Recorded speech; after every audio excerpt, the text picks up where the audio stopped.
Salut, j'espère que tu vas bien. Quand je prends la parole, ce que j'aime bien, c'est me recentrer sur le sens de la prise de parole que je donne. Je m'explique. Quand on perd ses moyens, ça veut dire qu'on a peur du regard des autres. En fait, on est happé par un sentiment de ne pas être à sa place. On est happé par ce sentiment de ne pas être assez bon, de ne pas être assez brillant. En fait, on n'ose pas afficher qui on est vraiment. Et donc on met un masque. Et ce masque, paradoxalement, il est censé nous protéger, mais il ne nous protège pas. Ce masque, en fait, une fois qu'on l'a dégainé, ça veut dire qu'on n'est plus soi-même. Et d'ailleurs, quand tu prends la parole, tu as peut-être cette sensation de ne pas être toi-même lorsque tu perds tes moyens. Et justement, tu as peur en fait que les gens, que les observateurs qui t'écoutent découvrent qui tu es vraiment. Tu as honte d'une partie de toi. Et donc tu mets un masque pour cacher cette honte. Et tu fais tout pour éviter que les autres découvrent qui tu es vraiment. En fait, c'est un subterfuge que...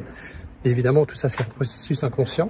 Pour t'aider, en fait, à reprendre ta place, ou en tout cas, avoir ce sentiment, cette perception, parce que tout est une question de perception dans cette affaire. Recentre-toi en te posant la question du pourquoi. Pourquoi je suis ici? Tu peux d'ailleurs verbaliser. Dans tes réunions, pose-toi la question, pourquoi sommes-nous ici? Pourquoi je suis ici? Pourquoi c'est important pour moi? En faisant ça, d'ailleurs, c'est une posture de leader dans ta fonction de manager, parce qu'un leader, quand il prend la parole, l'enjeu, c'est de rassembler toutes celles et ceux qui l'écoutent autour d'un objectif, autour d'un enjeu, autour d'un pourquoi.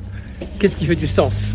Et en fait, en verbalisant toi et en conscientisant ce pourquoi je suis ici avec vous, pourquoi sommes-nous ici, tu vas en fait naturellement te recaler sur tes valeurs hautes, et tu vas te recaler sur toi-même. Et donc, en se recalant sur toi-même, tu vas te détacher du regard des autres et tu vas pouvoir en fait derrière faire diminuer toute l'empreinte émotionnelle associée au fait d'avoir peur du regard des autres. Avec ce pourquoi verbalisé, ce pourquoi que tu vas accentuer avec tes mots, avec des mots-clés, en le ressentant aussi, tu vois, fortement dans ton corps, tu vas pouvoir être en capacité de te détacher du regard des autres et de te recentrer sur ce qui est important pour toi.